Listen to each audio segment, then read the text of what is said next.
Welcome to Voyage Daily Tech, the most important news personalized for you every day, supported by Voyage.com.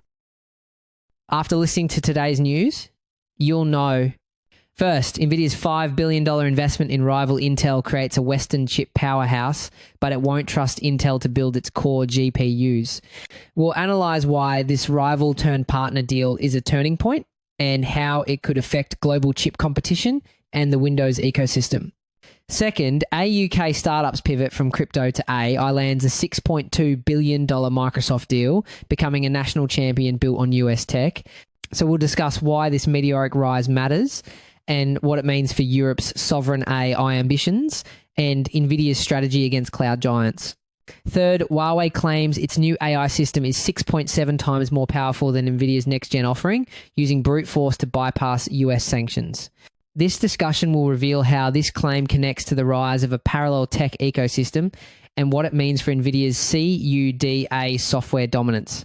Fourth, a new AI model acts like a weather forecast for human health, predicting over 1,200 diseases more than a decade in advance. We'll analyze why this breakthrough is a turning point and how its data bias and black box nature could impact its adoption and the insurance industry. Fifth, how Oracle's Larry Ellison perfected the buy, borrow, die strategy, pledging $82 billion in stock to fund his empire while avoiding taxes. So we'll discuss why this high leverage strategy matters and what it reveals about corporate governance and the risk of a margin call disaster. The story begins with a decision that caught everyone by surprise. Two of the biggest rivals in the chip industry, who have battled for dominance for years, just announced they're teaming up. Nvidia is dropping a staggering $5 billion into Intel. The immediate result, Intel stock exploded, jumping 30% in pre-market trading on the news. Nvidia CEO Jensen Huang is calling it a fusion of two world-class platforms that will lay the foundation for the next era of computing. But that's not the whole picture. The real turning point is that this isn't just a business deal, it's looking more and more like a state-backed strategic alignment. The goal is to create a Western semiconductor powerhouse to counter China's growing tech ambitions and reduce the world's heavy reliance on Taiwan's TSMC for the most advanced chips. Continuing our last discussion, we already flagged that even if export approvals open up, the bottleneck isn't just political, it's physical. TSMC's advanced packaging has been booked through 2025. So today's tie-up also reads as a capacity hedge. Diversify the supply chain, relieve choke points, and keep momentum going. Nvidia is now the third major player to prop up the struggling chip maker. They joined SoftBank, which recently invested $2 billion, and the US government itself, which poured in nearly $9 billion for a 10% stake in August. This all aligns with the goals of the US CHIPS Act, which is funneling massive subsidies to bring chip manufacturing back to American soil. And that government bet is already paying off on paper, with its stake now worth nearly $14 billion. A while back, we walked through the AI export paradox, why Nvidia argues that selling into China funds the next wave of US R&D, even as Washington steers industry with subsidies and restrictions. That tension is exactly why this deal feels so transactional. Public money for domestic capacity, private platforms chasing global demand. This is where the situation takes a more complex turn. One analyst is already questioning if this is just token cooperation intended for political purposes or the start of something much bigger. And remember, pressure isn't only geopolitical. We previously analysed how hyperscalers are pouring billions into custom ASICs, with Broadcom helping them design alternatives and pushing Ethernet to challenge Nvidia's InfiniBand. Locking arms with Intel could be Nvidia's way of widening its moat while customers test escape routes. And that raises the ultimate question, will Nvidia, the undisputed leader in AI chips, actually trust its rival Intel to manufacture its core technology in its factories? For now, the deal doesn't go that far. Now, the reason Nvidia is holding back is critical. While Intel's new manufacturing process, known as 18A, is very fast, it has a lower transistor density than the cutting-edge process from its main competitor, TSMC. For GPUs, which power, AI, density is king, more transistors mean more processing power. So for its crown jewels, Nvidia is sticking with the proven, reliable, and denser option in Taiwan. As we've discussed, capacity and memory are part of the equation too. SK Hynix's commanding lead in HBM and its tight alignment with TSMC and Nvidia creates a single point of failure risk. Until those choke points ease, a phased approach makes sense. There's simply too much risk in handing over your most sensitive designs to a direct competitor whose factory services are still trying to prove themselves. Instead, Intel will build specialized x86 processors for Nvidia's AI platforms and PC chips that integrate Nvidia's powerful graphics. This second part of the deal is a story in itself. A direct shot at Apple and its incredible M-series chips. For years, the Windows ecosystem has struggled to match the seamless power and efficiency of Apple silicon. What's often overlooked is that Apple's chips use an ARM-based design, which is naturally more power efficient than the x86 architecture used by Intel. By creating a single, unified chip that combines an Intel brain with an Nvidia graphics soul, they hope to finally create a Windows-based chip that can truly compete with Apple on both performance and battery life. This is more than just a deal. It's a high-stakes gamble backed by corporate giants and government cash to resurrect an industry titan. For a company whose stock hit a decade low earlier this year, being propped up by its chief competitor marks one of the most dramatic turnarounds in modern tech. We just talked about a massive gamble to resurrect an industry titan. Well, our next story is about another high-stakes bet, but this one involves a startup that didn't even exist 2 years ago, landing a $6.2 billion deal with Microsoft.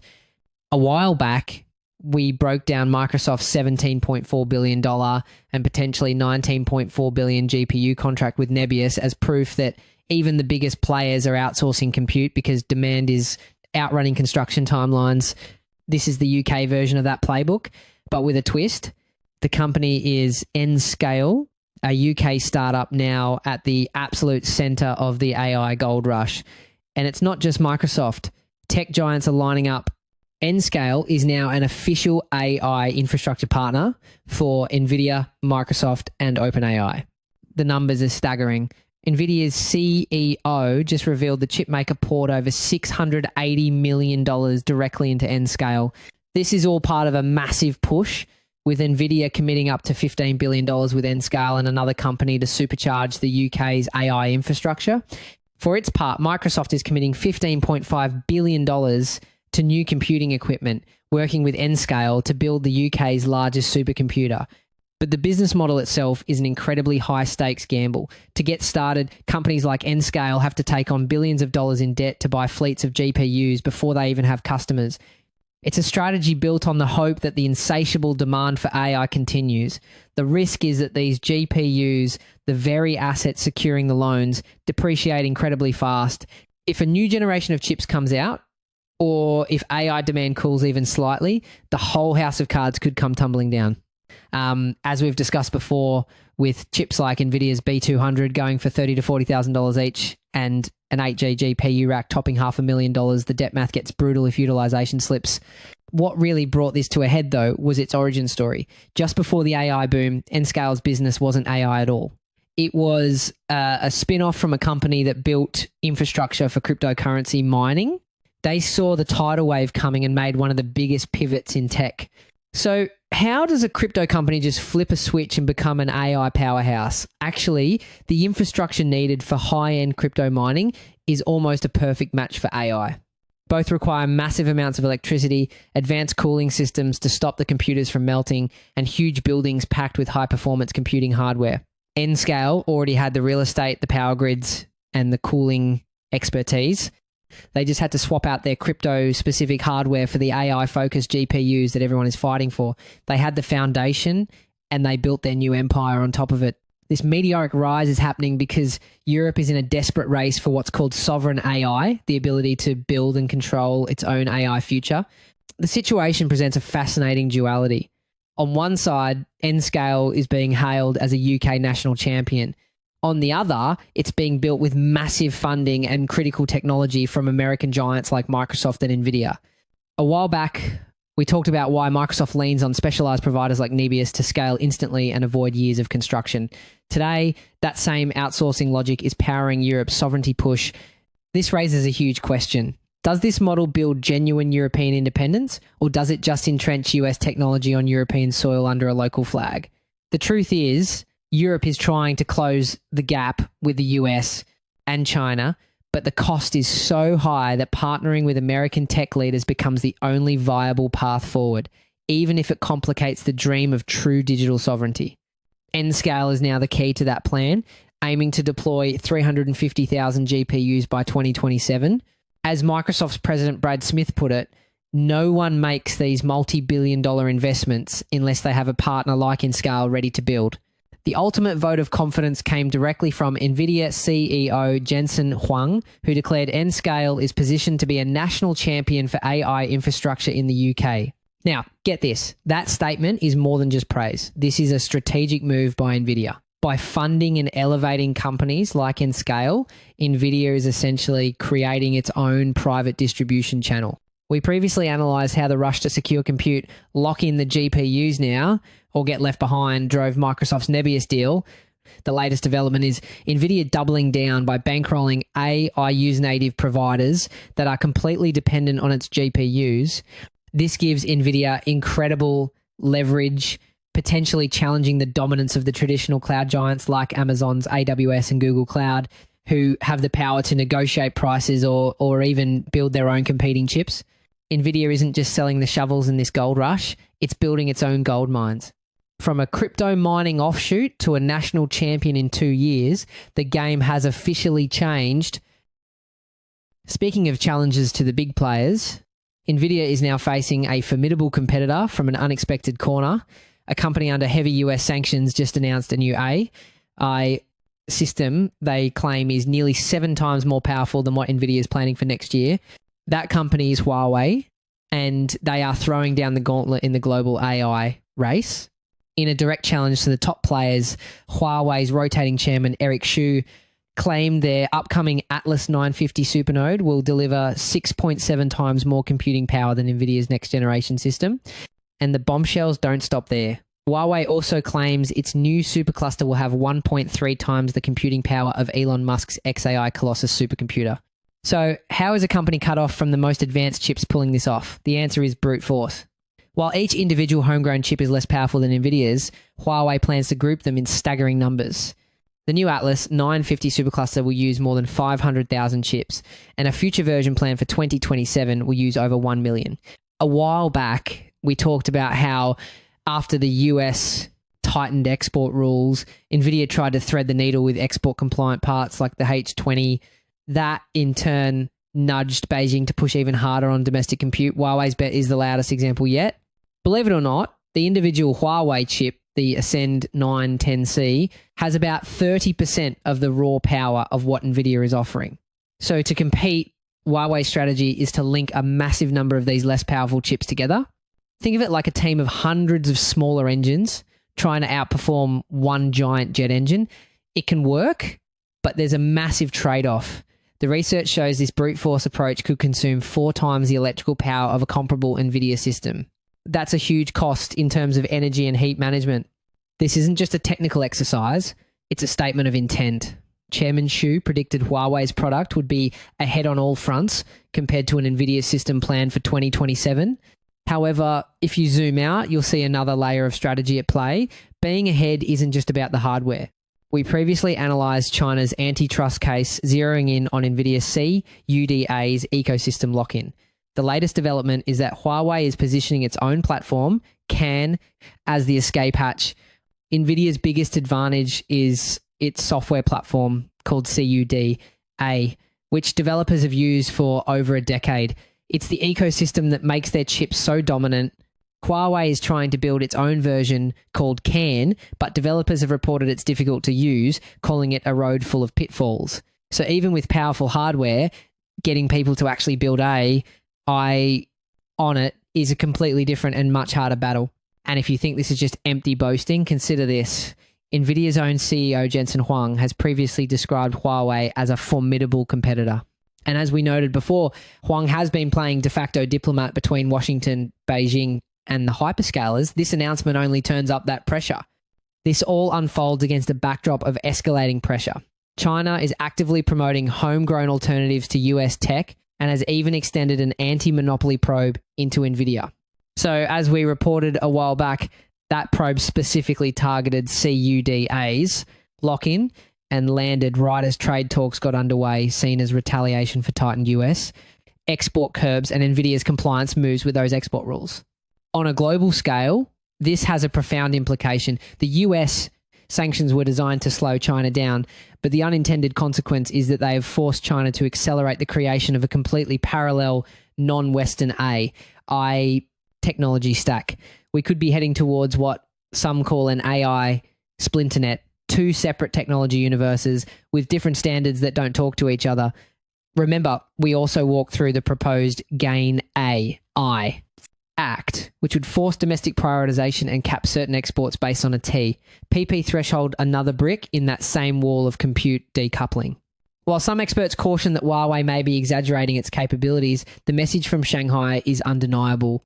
After all, these kinds of bold claims always raise questions about verification. Experts are rightly skeptical until they see independent, standardized test results. In the AI industry, the gold standard for this is a set of benchmarks called MLPerf. It's like an Olympics for AI chips, testing them on a wide range of real-world tasks. Without those results, it's hard to do a true apples-to-apples comparison. The race for AI supremacy is no longer a one-horse race. A new challenger, born from sanctions and fueled by a national push for dominance, has officially entered the ring. We've been deep in the geopolitics of AI hardware, but let's shift our focus to how this technology is starting to impact our daily lives in deeply personal ways. For instance, artificial intelligence can now predict your health problems over a decade into the future. Scientists have developed a new AI model that acts like a weather forecast for your body, spotting patterns in medical records to calculate your risk of disease. One researcher put it this way: just like weather, where we can have a 70% chance of rain, we can do that for healthcare. The model, called Delphi 2M, uses technology similar to AI chatbots, but instead of predicting the next word in a sentence, it predicts what comes next in your health journey. And it's not just for one condition. The AI calculates the likelihood of more than 1,200 different diseases at the same time, something experts say has never been possible before.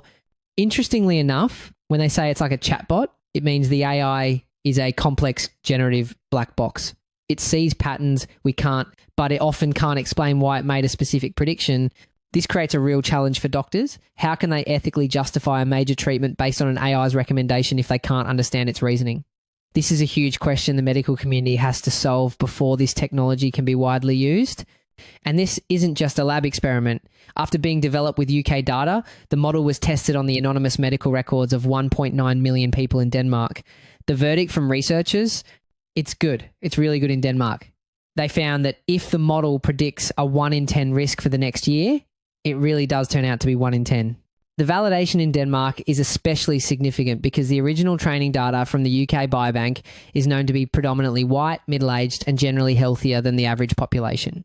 This creates a serious risk of data bias. If you use a model trained on that data in a more diverse population, it could systematically underestimate risks for underrepresented groups, potentially making health disparities even worse. So seeing it perform well on a different country's data is a critical and positive first step in validating it. The vision isn't just to predict disease, but to prevent it. The goal is to spot high-risk patients early, allowing for interventions like targeted lifestyle advice or new screening programs. For example, people likely to develop certain liver disorders could be advised to cut back on alcohol far more than the general population. This is incredible, but it also opens up a psychological rabbit hole. What happens when you receive a health forecast? For some, it could be a powerful motivator for positive change, but for others, it could trigger a new wave of what some call pre-disease anxiety. Studies show that the way this information is communicated is absolutely critical. If it's presented poorly, people can overestimate their risk, leading to fear and even fatalism. This technology isn't just about data, it's about human psychology.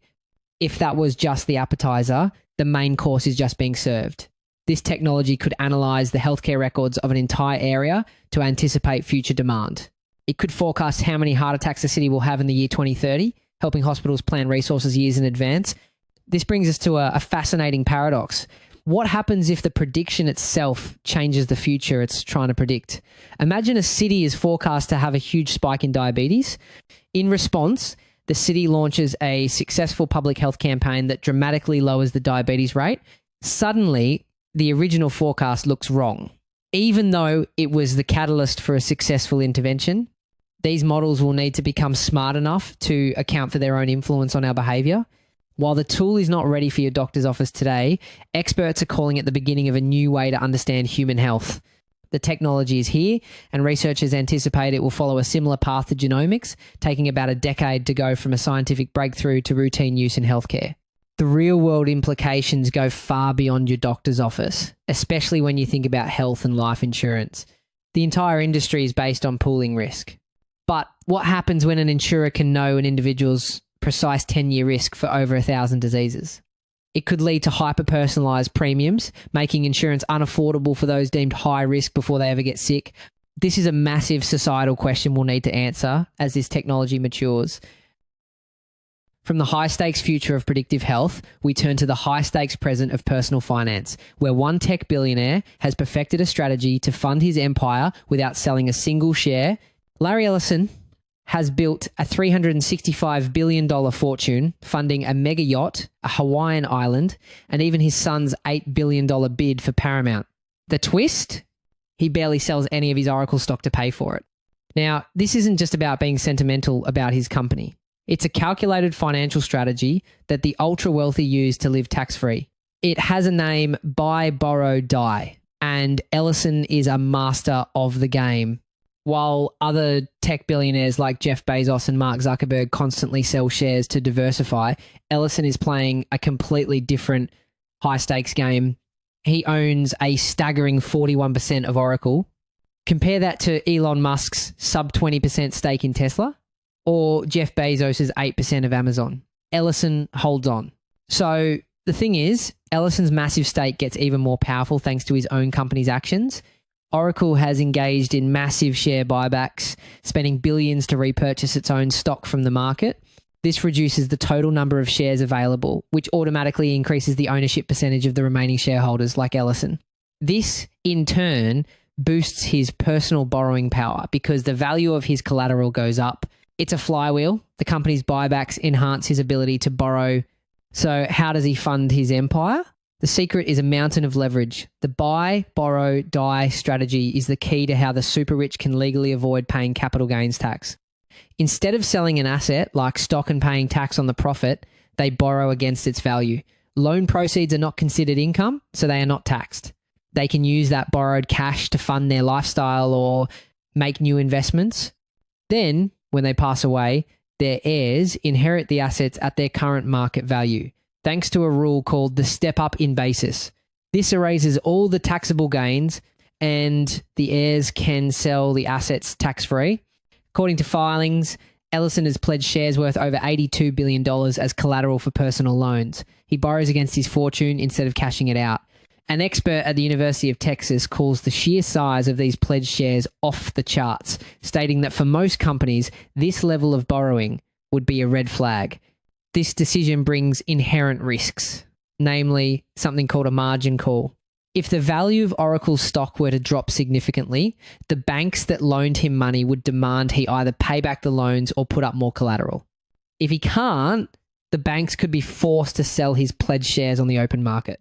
A sudden sale of tens of billions of dollars of stock could cause Oracle's price to collapse, wiping out value for all other shareholders and potentially sending shockwaves through the tech sector. This is exactly what happened with the collapse of Archegos Capital Management in 2021, where high leverage led to forced liquidations and massive losses. But Oracle's board says it believes Ellison has the financial capacity to repay the loans without selling the shares. This situation highlights what some call the founder's exception in corporate governance. Most public companies have strict rules that discourage or even prohibit executives from pledging large amounts of stock precisely because of the margin call risk. But boards at founder-led companies are often more willing to create exceptions for the person who built the company. Proxy advisory firms, which guide investors, often recommend voting against directors who allow this level of risk, but a founder's influence can override standard practice. The contrast inside his own company is stunning. While Ellison holds Oracle's own CEO, Safra Catz, sold $2.5 billion worth of stock in the first half of this year alone, following a pre-scheduled plan. In doing so, she missed out on a 50% surge in Oracle's stock price that followed. Ellison's strategy is the ultimate display of betting on himself.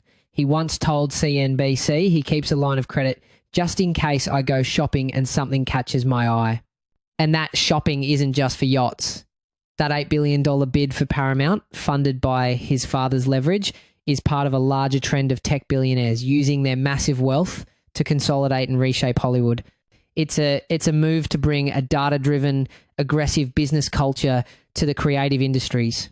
While wealth managers preach diversification, Ellison's go-for-broke playbook of holding stock and borrowing against it has created the world's second largest fortune, defying all conventional wisdom.